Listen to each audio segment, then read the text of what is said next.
Tips muna tayo mga Mars. Ayan. Ito. Sino ang gumagawa nito? Ito oh. Yan.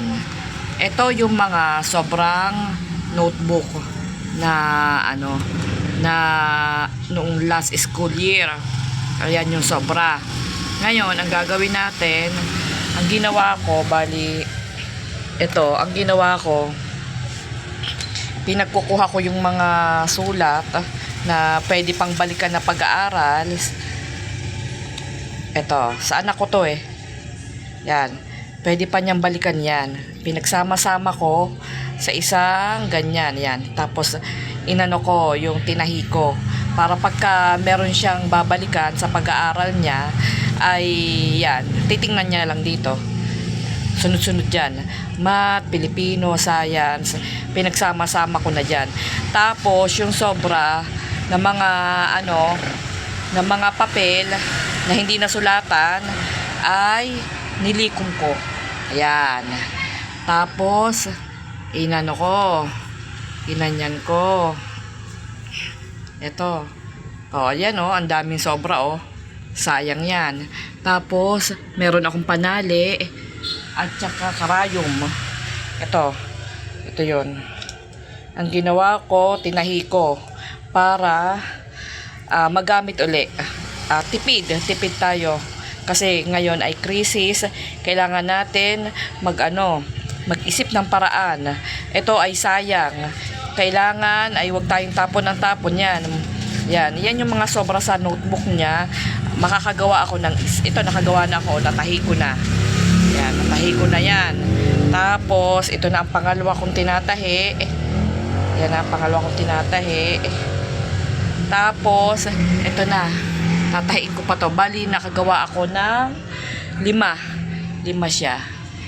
Isa, dalawa. Tapos, ito 3. Tapos, 4. Tapos, ito 5. Yan.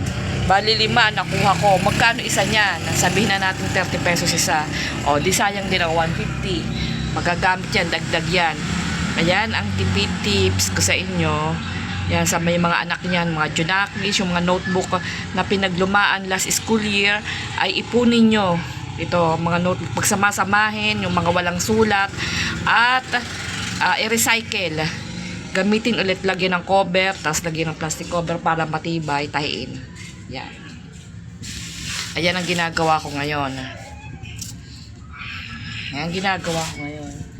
Tapos, ito, wag itatapon. Itong mga pinag-aralan niya, pagsama-samahin, tahiin din. Kasi, pag may babalikan sa mga aralin, may titingnan niya lang dyan. O, at least, hindi mo natapon, mapapag-aralan pa niya yan. Malay mo, yung mga, yung mga topic nila sa subject, kailangan nilang balikan, pag-aralan. Kaya yan ang ginawa ko. Ito ay sa aking anak na grade 6. Tapos ang gagawin ko dito para maganda, kukuberan ko na lang siya. Tapos plastic cover para matibay. Ito nga, mas maganda nga to eh. Yan. Kita-kita naman, ayos na yan. Yan. Mas makapal pa nga siya. Konti na lang ang bibilhin ko. Ito ay 5. Ang subject niya halimbawa ay 10, 5 na lang ang bibilhin ko, nakatipid ako. Diba? Yung natipid ko dito, pwede kong ibili ng ballpen. Tapos yung maghahanap pa nga ako yung mga ballpen doon na paglumaan niya, pwede pa yun. Tsaka yung mga colors. Yan. Ito lang muna ang aking ginawa.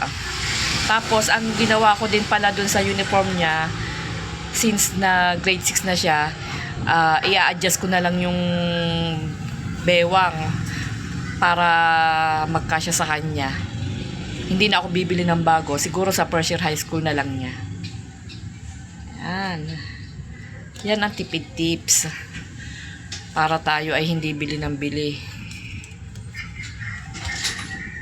Ganito din ang ginawa ko nung ako nag-aaral. Nung elementary ako.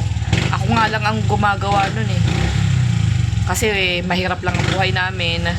Wala kaming pambili ng mga notebook, mga ganon.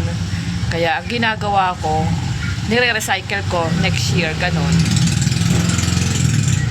Ayun lang po, thank you po, at sana may natutunan kayo at nakakuha kayo ng tips.